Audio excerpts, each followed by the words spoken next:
I'm joined here with Doug Altabef. He's the chairman of the board of Tirtzu. Thank you very much for coming on board. My pleasure. Good to see you. Good to see you. It's my first conversation, so right. I'm glad that it's with you. And welcome to Tirtzu. Thank you. It's been great so far. Everybody's been just fantastic. It is an impressive and a fantastic, to use your term, organization, and one I've been very, very proud to be involved with on the board now for about 8.5 years. Wow. All right, so you got some experience with Tirtzu. Yes. So and they with me. That's right. It goes both ways. Doug, you write a lot. You're a prolific writer, first of all, and I enjoy your work. Enjoy reading it. Thank you. And you write a lot about just what's going on in the country, the policies, sort of the direction that Israel is going. What do you think about the way that things are now? Where are we going? What are some of your thoughts? Right. Well, thank you for saying that. First of all, I write in the spirit of Tirtzu. In other words, Tirtzu is not a political organization, but we are very policy oriented. So my concerns are not this party, that party, who's winning, who's losing in the government. My concerns are we as a society going in the right direction? Are we as a society doing the things that will enable us to keep going as a successful, viable Jewish and democratic state for decades to come? And some things are short-term. You know, Tirtzu functions on a lot of immediate things, and we also function addressing very big ideas and very big pictures. So I think my writing, or my concerns, which I express in my writing, really are intended to mirror the same. I am, for example, very concerned about the idea that we are increasingly unwilling to project, express, embrace our sovereignty. And what does it mean to be a sovereign state? Now, obviously, Israel is a sovereign state, meaning it is an independent state. But when I talk about sovereignty, I mean the various aspects, indicia, manifestations of sovereignty, of control, of you know, this is our country. We live in a very difficult neighborhood in terms of the whole Middle East, and Israel itself is a difficult situation in that we have a large Arab minority population, many of whom are happy to be living in Israel, happy to be living in a Jewish state, many of whom are not happy about it, and some of whom are hell-bent on changing that reality.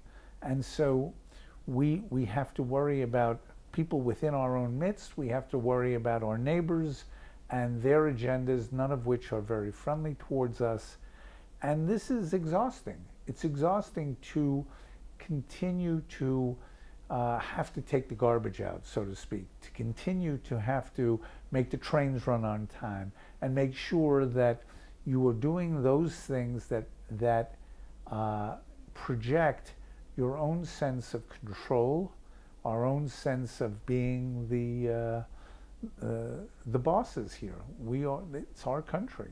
Mm-hmm. And so I worry about that. Can you give me some specific examples of where you see a lack of projection of sovereignty? Sure. I mean, recently, in the name of, you know, we have this whole idea that we shouldn't be provocative, right? We shouldn't incite.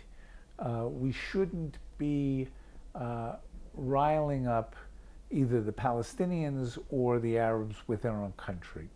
Well, the price you pay for that is to often forego very simple demonstrations of sovereignty and control. So, for example, this is going back a few years now. On certain campuses, in certain ceremonies, they decided not to sing the Hatikvah. Why? Because there were Arab students and it might offend them. And I'm sure there were Arab students who said, why do we have to sit through this? Okay, well, that's a slippery slope. Someone said to me many years ago, you know what all started this whole slippery slope you're worried about, Doug? It's when the Israeli government decided that when you renewed your license plate, Arabs did not have to put on a plate with the Israeli flag on it. I don't know if you know that. I didn't know that. He said, yes, you know, if you don't want to have your license plate have the Israeli flag on it, you can get a renewal without it. And he said that was like the crack in the door. Mm-hmm.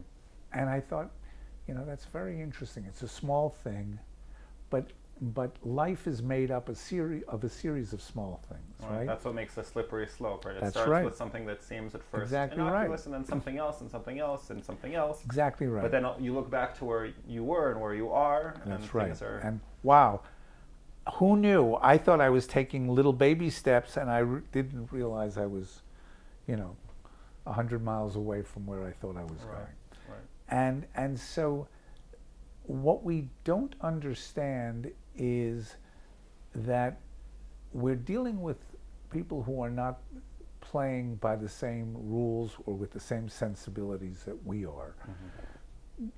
We Jews are all about compromise. We're all about being reasonable.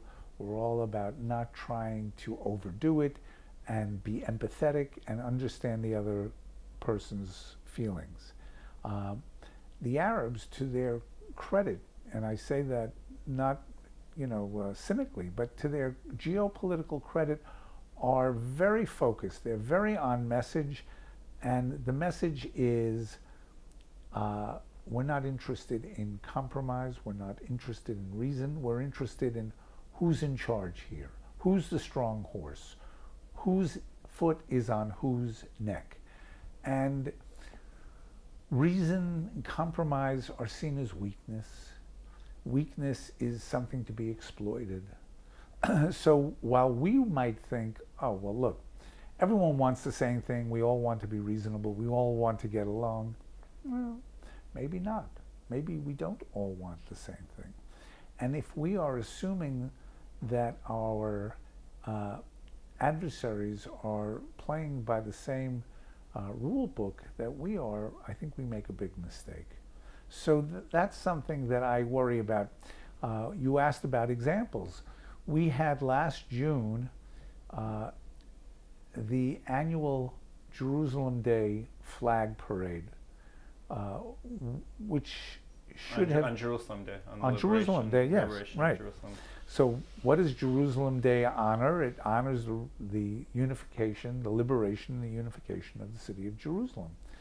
A very happy day, a wonderful day, a day for great celebration, and a day in the past where a lot of young people come into the city, lots of young people, to celebrate, to march around with Israeli flags. So just so we're clear, we're talking about the Six-Day War, and Israel That's right. reconquers That's right. Jerusalem, and right, now including the old city, yeah. including what is now the Kotel, and what is above it, which is Har HaBayit. So this year, suddenly, we are all worried that somehow the flag parade will be provocative, that it will get not only Israeli Arabs upset, Palestinians upset, Hamas upset. Why do we care about Hamas getting upset?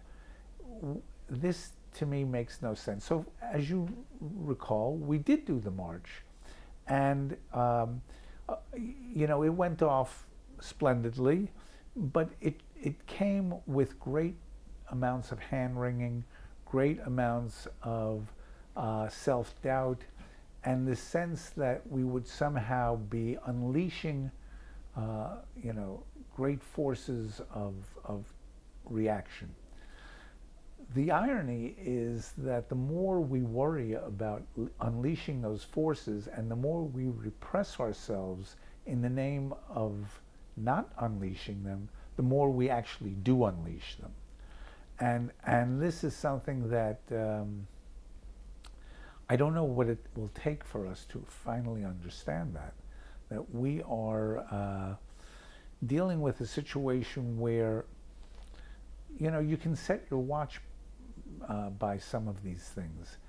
I was having a conversation with my friend Yifas Siegel, who was the founder of the International Legal Forum, and we were talking about how you know exactly what the Palestinians are going to do, and what we should be doing is telling the world, here's what to expect. Okay, they're going to start claiming Al-Aqsa is under attack. You know, this is news every day. We're hearing about this, right? So the common call. Well, what does that mean? It means everyone come and we're going to have a riot, right? And then they're going to have a riot, okay? And the more they riot, the more we have to react to the riot.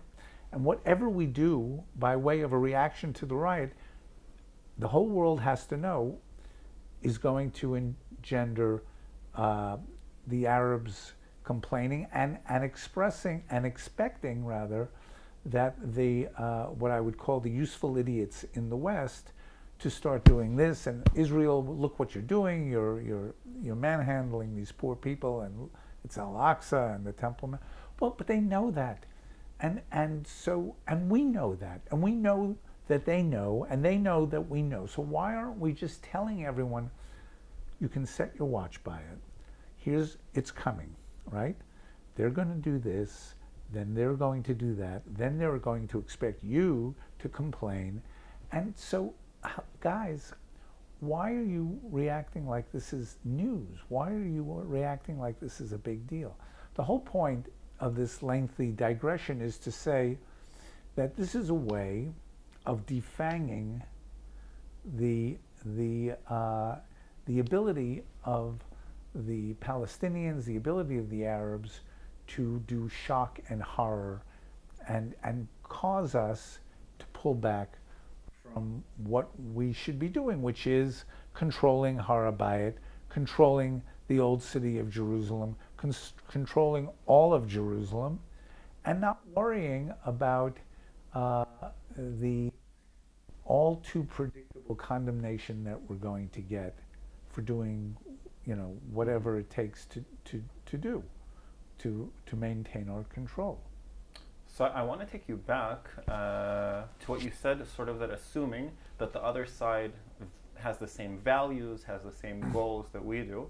So I'm hearing from that is that the change really needs to come from us, right? That the other side, they're consistent, and we have sort of a wrong-headed understanding of their intentions and of their desires, and so that change, and on one hand that sounds like an easier task, because it's always easier to change yourself than it is to change someone else. Right. It's going to be a difficult task to change the Palestinians or change the Arabs within Israel. Right. So how do we go about that? Because there seems to be within Israel and within abroad this sort of sense that that we need to sort of continue in this line, that if we just make the right amount of concessions, that there will be the Middle East will be just you know, a lovely place where everyone gets along.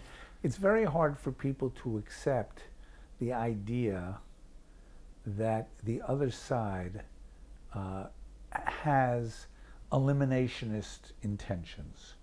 All right, it was very hard for the world to come to grips with the reality of who the Nazis were, and what fascism was, and what their real goals and objectives were. And you know, and here we're talking, it's Yom HaShoah, and tragically, and there we had brethren who were being taken away and saying, no, it's not so bad. It couldn't possibly, you know, our people, being sane, decent, humane people, could not possibly fathom the depths of depravity and evil that the other side had. Okay, so this is part of the human condition. We don't want to necessarily buy into the idea that there's no hope, that there is no path to a better outcome, and there may be a path to a better outcome. You know, there may be a reformation in Islam, just there was in Christianity, and different. Doesn't look like it's on the horizon. Well, you know, right, but it's there is a. It's very difficult to accept the reality that this is not really going to change. You know, Ben Gurion once said, well, maybe in 200 years we'll have peace with the Arabs.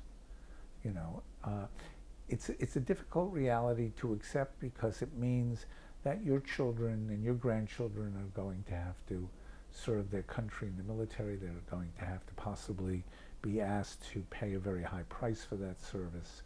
And why can't we all just get along? But wishing that, wanting that, is not the same thing as having that. And that's what I worry about. Look, in the United States, in the UK, there's no accountability for what happens here.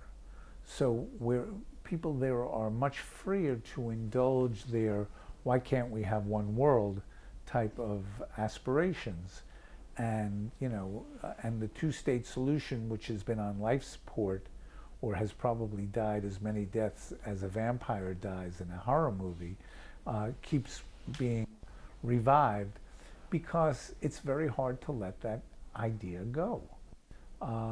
And so I understand that, but we here don't have that luxury. We don't have that margin of error. We have to be very honest with ourselves. We have to be very candid about the situation. No rose-colored glasses, and that's not easy. And it's not you know, as easy as what the hell, let's just go to the beach and, you know, yehi beseder, it'll be okay. It will be okay if we're vigilant about it, if we're diligent about it. So is it a matter of making Israeli society sort of change? Because the Arabs, they're not operating with that perspective that they want what we want. They know that we want something different from what they want. They want to wipe us out, and we don't want to be wiped out. And we assume that they think like us, but they certainly don't assume, I think, that we think like them. They think we're suckers, no, and they can take advantage of us. Look, they have a very long time framework, and they'll be they're very candid about that. This may take generations to take place. We outlasted the Crusaders. We outlasted the British. We will outlast you. Okay. The irony is the only people around who have a longer time framework than the Arabs are the Jews, right? But it is the willingness to see things in a longer time framework, to understand that you know, it's not like Startup Nation where you innovate something, boom, boom, boom, and then wow, look at that, we have this incredible product. Sometimes things need generations to gestate or to take hold. And so we've got to take a page out of their playbook, which is being patient, taking the long view, and being on message. They're brilliant about being on message. You know, Al-Aqsa is under attack. And they'll keep saying it, and they'll keep saying it, and no one knows what they're talking about objectively, but it doesn't matter because it's a buzz, it's a dog whistle for meaning everyone get over here and we've got to do something. And this idea that we can wait 200 years, we can wait 300 years, that means generation after generation has to be brought up with this story, this lie or this right. or this half-truth of right. Of their narrative. And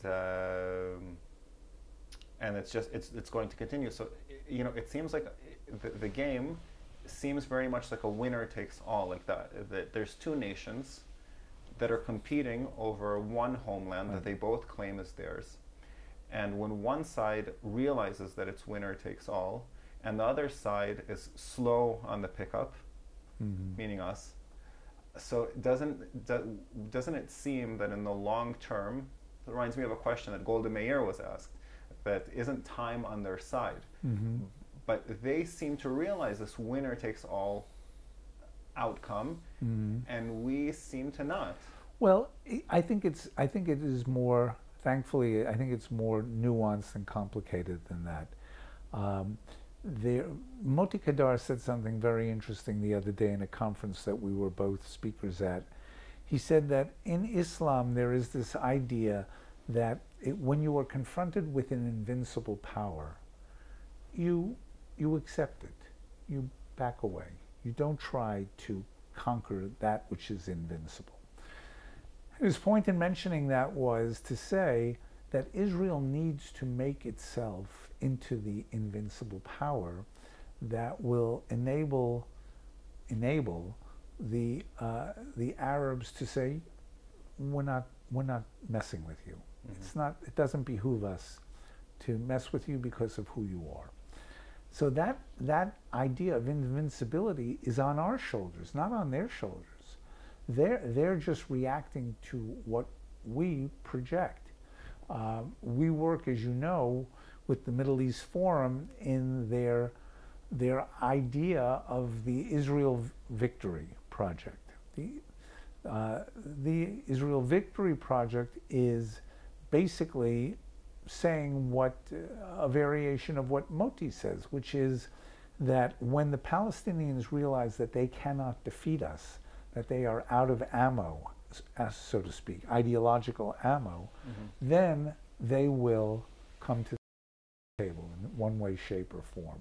So in both scenarios, the onus is on us. The onus is on us to have the long time framework, to have the awareness of what it takes to succeed, to not give in to false illusions of, oh, if you just make nice over here and make that go away over there, things will be much better. That's not going to be in our interest. And ironically, being very, very straightforward helps the Arabs, because they're people who are very attuned to, like I said earlier, to who's the strong horse, who's running the show here, and they're happy to get with the program if they feel that they're dealing with people who are really running the show. I remember when I came to Israel for the first time, it was 1975, and I was in the old city, and I was lost in the shuk, and wandering around, and I didn't know where I was. Suddenly I see some light in the distance. I said, good, the exit. So I walk out. Where was I? I was on Har HaBayit. And I walked around, and I went into the Dome of the Rock. No one blinked an eye. No one, a few weeks later, I became a kibbutz volunteer, and we took a trip to Nablus, and we all got falafel, and they were happy to see us, and, because why? They knew who ran the show. This was not that long after the Yom Kippur War, and they knew who was in control. And I think about that. That stayed with me, because we act so differently now. We act very cravenly, almost like, to me, it's reminiscent of like Galut syndrome, of living in the diaspora, living in exile, of asking permission and not wanting to get people upset, and don't get this one angry at you. But this is our home. This is our land. This is our place. And we need to project that sense that we did project in 1975. Guys, nice to see you. What's for dinner? Oh, blah, blah, blah, blah. We're here to, whatever you want. And that's not being callous, but that's being very, as I said, it's being very candid. And ironically, I think it will help order the thinking of both Israeli Arabs and Palestinians. That's very fascinating. Just to hear how things were, and then how different now. Now I can't imagine. No, it's hard to imagine. You can't imagine to Nablus of all right. places. If God forbid you drove your car into Nablus by mistake, you'd be lucky to get out alive. Correct. Right. Right. Or to just accidentally stumble onto the Temple Mount. Well, okay. So, but these things are the product of continued incremental concessions, desires to be. Look, I'm the most reasonable guy in the world. Okay, I'm a soft touch, but that's not what this is about. All right, what we are as humans, as individuals, is different from how we have to be as a nation state. All right, and when King David put together the kingdom of the United Kingdom of Israel, he was a tough guy. He was a conqueror. Yeah. And people did not mess with him. All right, and the result was our greatest sovereign success until now. So it requires being a certain way. People used to say, well, the Brits are wired for governance. They know what it means to be in control. They wear it very lightly. All right, we don't have a tradition of that. Right. Quite the opposite. We've been ruled for most. We've been ruled. Not only have we been ruled, we've been despised, and so this idea of being the top dog is very, very difficult for us because we relate to the guy on the bottom. We relate to the guy who's, being really being ordered around. Yes, right. And so we don't want to be thought of as that heartless oppressor. That we want to be David, not Goliath, and we are David. That's what people don't understand. Look at the world. Look at what's going on in the world. I just got a thing from online. The New York Post says that anti-Semitic incidents, New York City is the most anti-Semitic place in the United States now. How could that be? It's got the largest, New York City was a Jewish place, right? So, but things happen. And if you don't pay attention, if you don't say, gee, we're dealing with a different reality than we thought we had, then you're, it's shame on you. So all I'm saying is we have an amazing country, and what we have to do, and what I'm so proud about, what Tirtzu does, is to remind our citizens, you are good people. We are decent people. We are a humane people. All right? And we are going to continue to do the things that we need to do to, A, keep those traits, and B, make sure that we have the sovereignty that will enable us to be all of those things.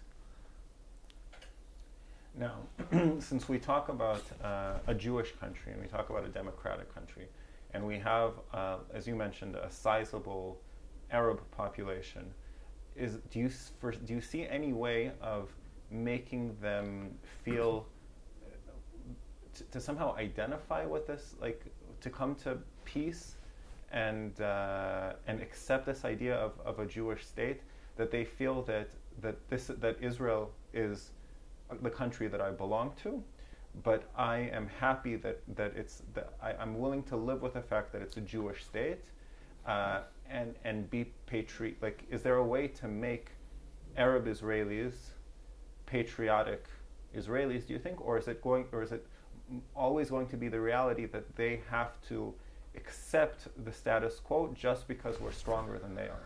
No, I think, first of all, I think that there are many young Israeli Arabs who are very happy to be living in Israel, who see these are not stupid folks. They look around the neighborhood. They look at Syria. They look at Jordan. They look at Lebanon and say, you know, ain't so bad here. We're doing pretty well for ourselves. And I'm able to go to university. And so I think that Israel trips over itself, and I think quite appropriately, to guarantee the rights of minorities to worship as they want, to live as they want, and respects their cultures. And it's, you know, there are 20 some odd Christian nations in the world, and there are 30 some odd Muslim nations where the official religion of the nation is Islam, or the official religion of the nation is Christianity. And the key difference, or the key factor, is how do you treat your non-Christians or your non-Muslims in those dominant states? And here, the one sole Jewish state, we are extremely respectful of other people's traditions, and rightfully so, and appropriately so.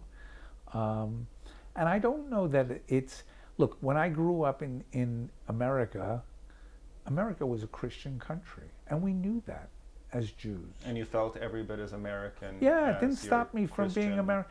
Right, because I was able to be a Jew in America. And being an American didn't mean that you had, excuse me, you had to check your Jewishness at the door. In Israel, being an Israeli doesn't mean you have to check your Arabness at the door either. In fact, look at the Druzen. They are very, very involved in the lifeblood of this country. The Circassians, very involved in the lifeblood of this country. And many Bedouins used to be. Some still are, but they used to be. Unfortunately, that's starting to shift. Yeah, because they're being radicalized. But and we're allowing, and unfortunately, we're Right. allowing this to fester, this sort of Islamization Right. within Israel. yes, we're afraid to, we don't really know how to handle that. And so we default by doing, in effect, very little, if anything. But being a happy citizen of a Jewish country doesn't mean you have to be a Jew. And it means that you appreciate that your government is looking out for you, is taking care of you, respects you. And, you know, can we be doing more in that regard with our Arab citizens? I'm sure we can, and I'm sure we will be. You know, they are ironically begging us to help them with spiking crime in Arab towns and cities, where it's intra-Arab violence. And then, of course, when we try to help them, they start screaming that, you know, you're bringing in the police. But you can't have it both ways, Yeah. right? Right, You know, so part of this is we have to demand a certain level of maturity among our Arab and Palestinian, among our Arab citizens. And we sure as hell have to demand a certain level of accountability among the Palestinians. If we live with, oh, it's okay that their school curricula are, you know, kill the Jew. And the Sesame Street shows for little kids are, hey, there's a Jew behind the tree, go and kill him. You know, that type of thing. Right, it's a hadith. How do you possibly countenance that if the goal is to, you know, have some kind of amity between us, some kind of accommodation? Obviously, they're not interested. They telegraph that, and we and most people in the West turn a very blind eye to that. We refuse to engage with that. But to me, that's very, very telling. In the last couple of years, we've seen something which I think a lot of people never anticipated would happen, and those are the Abraham Accords, which I think you've written a little bit about, at least. And there was sort of an anticipation. Well, first of all, it was very nice to prove wrong all of the people from the State Department and from that said, without peace with the Palestinians, you will never have regional peace. So it was another indication that these people aren't as smart as they would like to think they are, or that they project that they are.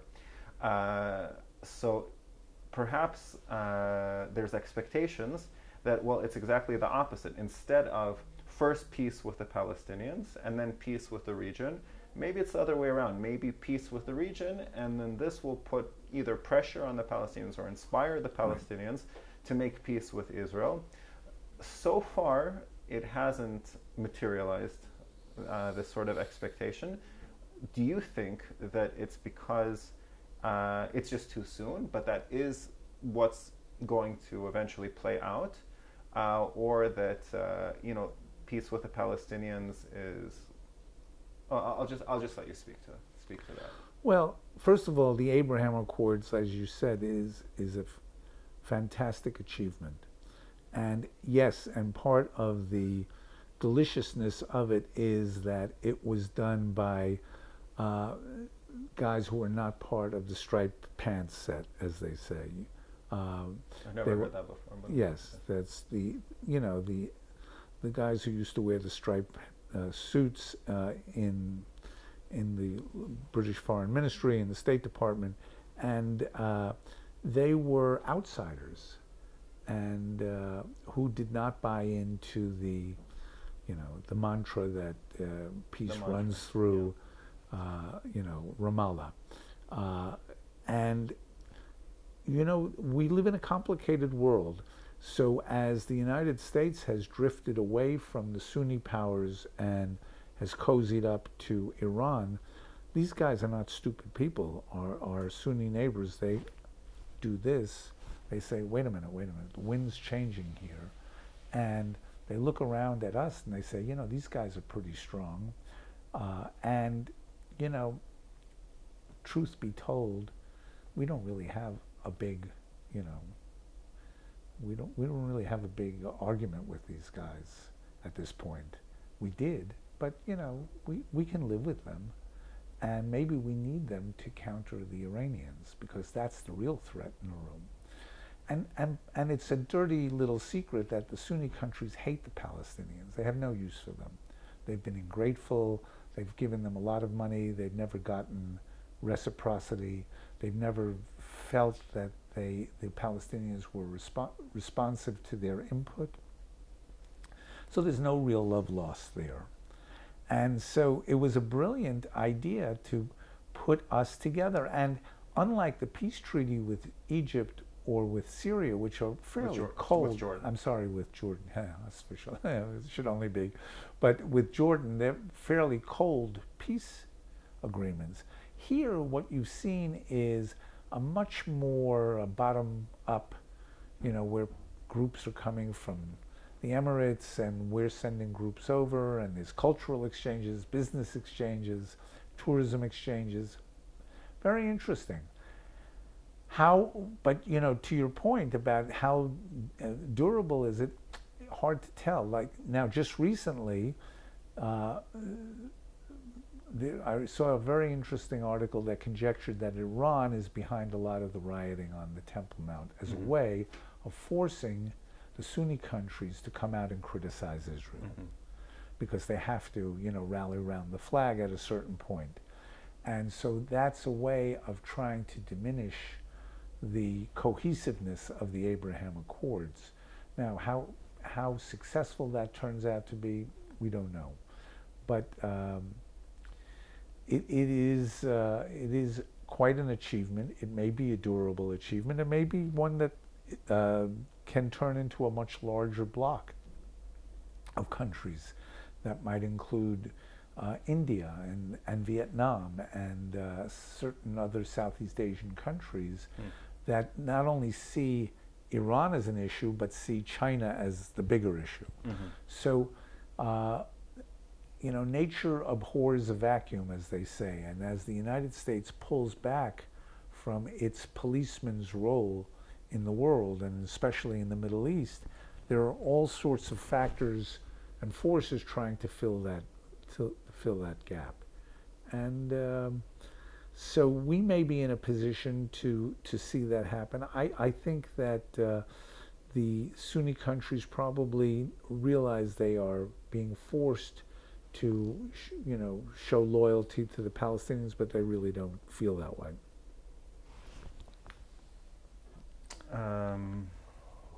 As far as the Temple Mount goes, so what we're saying of the Temple Mount, so you talked about the projection of sovereignty, and so I just from reading what you write, that the Temple Mount is a big part of that. Is a big. Sure. Look, the Arabs, the Palestinians are not stupid people at all. They know that the Temple Mount, Har HaBayit, is our holiest site.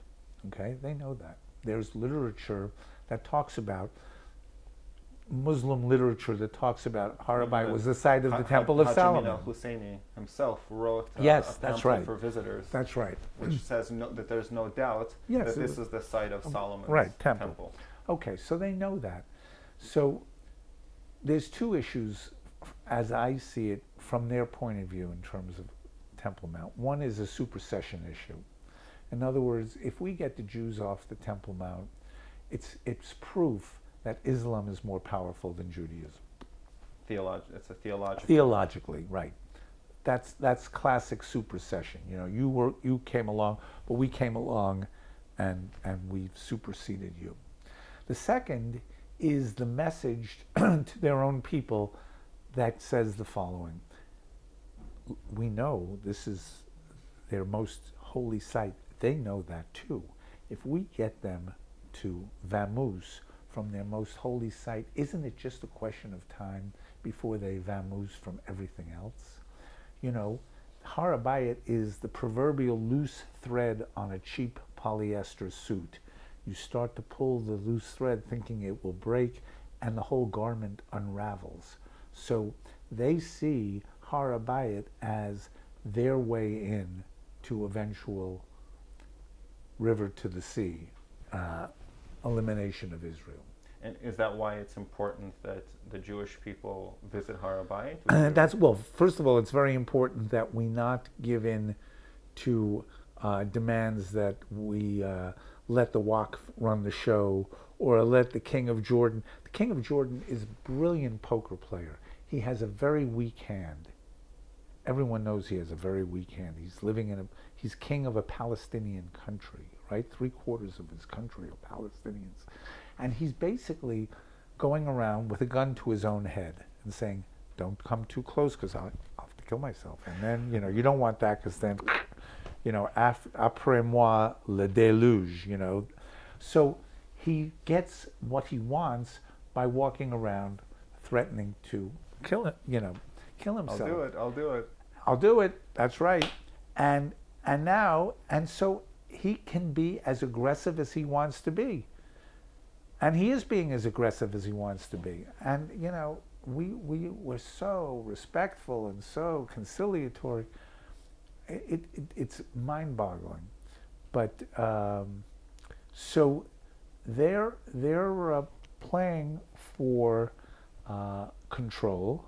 And yes, it's wonderful that, you know, I think I've read that 10 times as many Jews now go up to the Har HaBayit as went up 5 or 6 years ago. I mean, it's been a tremendous growth of visitation. So that is undoubtedly ticks them off no end.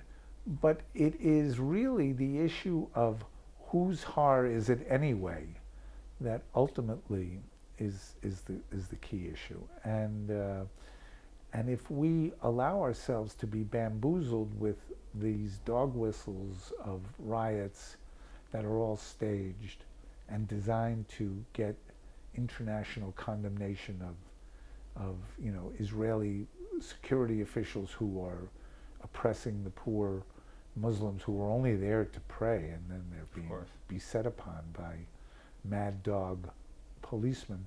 I mean, you know, it would be funny if it weren't so, you know, pathetic. If it weren't true. Yeah. I want to sort of move towards the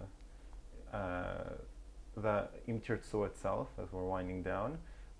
You've been with Tirtzu for 8 years, you said. Well, I've been involved with Tirtzu for 15 years, but on the board for 8.5 years. Yes. So I was familiar with Tirtzu as well before I started working here, but somebody who's been so deeply and intimately involved with Tirtzu over many years, for maybe our viewers who don't know us quite so well, what makes us different? What makes Tirtzu different from other pro-Israel groups or advocacies or NGOs?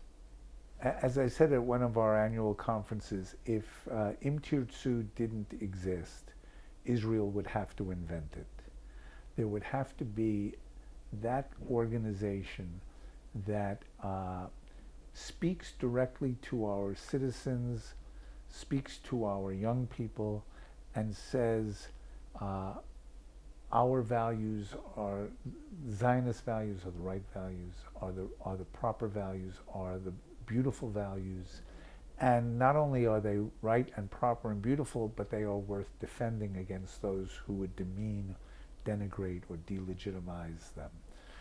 I think that Tirtzu has evolved to become not only the largest grassroots Zionist organization in Israel, and I say that based on our Facebook following both in Hebrew and in English, and our Twitter following and Instagram following. These are, you know, objective numbers. But I think that we have become like the voice of Middle Israel, what I call Middle Israel, regular people, good old Shmuel people. Sixpack. Yeah, in Afula, in Tiveria, in Sderot, you know, but also in Yerushalayim, and also in Ramat Gan. Regular people who get it, who say, you know, these guys are basically articulating what I believe. They are doing the kinds of things that I would do if I had the energy to get out of my seat and go and do them, you know. And we see that not only in terms of surveys that we've done over the years, we see that with the grassroots financial support that we now get from our own people, tremendous amounts of, you know, numbers of people, may be small in amounts, but that doesn't matter. It is the support, it is the affinity, it's the identification that's very, very important. Right. So the other, but to your question, what makes us a little bit different is that we are, and we're not a think tank. We're not stupid guys, and we're thoughtful people, but we are a line organization. We are on the ground. We have activists. We have people who engage when the rubber meets the road, whether it's on campuses, whether it's at checkpoints, hugging soldiers, or filming the anarchists who are filming and harassing soldiers, or from abroad. All these guys are mostly from abroad, also from within, but mostly from abroad. Mentoring various groups, whether it's bereaved families of terror or IDF wounded war veterans. We work on the ground. We are very much a doing organization. You know, we're walking the Zionist walk, not just talking the Zionist talk. And I think that is a very big distinction. There are many other groups that do, you know, good stuff here, and they are to be commended and supported, but they don't necessarily have that ability to project, you know, a media event, a campus event, that we can we can and we do. So I think that makes us somewhat different. Also, we have grown and we've expanded, we've diversified over the last few years. We have an Arab desk that does very important work by reading the Arab press in Arabic, obviously, translating it and telling people what they're really saying to each other. Palestinian Media Watch does a fantastic job of doing that with Palestinian media, but they're not focused on internal Arab media, and that's where our focus has been. We have a legal division that has taken up the cause of bereaved families of terror, people who have been arrested for demonstrations because they want to show their love of Israel, and have been very instrumental in forcing some issues, bringing some issues to light and into court. So we're able to do this, and I'm proud to say that we do this obviously with no governmental support. We're increasingly finding that our financial support comes from our own citizens, which is very exciting to see. Grassroots funding for a grassroots organization. So there's a lot of things that make us somewhat distinctive, and I look forward to our intensifying those things that make us distinctive and doing them better and more pervasively. Great. So for people who enjoyed listening to this interview, there may be 3 or 4 of them, and I hope at least. And for those people that want to maybe read some more of your work, that want to become better acquainted with you, where could they go to find? Well, they should go to our website, imt.org.il. They can click on an English version, they can click on the Hebrew version, they can figure out a way to support us, to donate to us, and they can figure out a way to get us contact information so that we can be in touch with them. We put out wonderful newsletters, we put out a lot of good, very, very good information. So subscribe and yes, and so it's like, right, get involved. And one of the things that we're doing, and we can leave it here, is that we're starting civilian branches, which is something to me that's very exciting. So that, adults, not students, can show that they want to get involved, can show their love of country, their desire to project Zionist values by getting involved in, we have quite a few and a growing number of civilian branches. And I look forward to seeing those proliferate over the years. So plenty of ways for people to want to get involved, right. to get involved. That's right. English speakers in Israel. We have a French-speaking group now. So then we'll do the next interview in French. Yes, yeah. Right. Go. Well, that might take a while, but something to look forward to. And so it's, look, and I will say, as like the old guy in the room, I find that the energy and the commitment, the dedication of the people at Tirtzu makes me very, very optimistic about the future of this country. I think that we have young people who really get it, who really have a level of understanding and maturity that I certainly did not have at their age. I may not have it still, but I certainly didn't have it when I was their age. And it's very inspiring for me.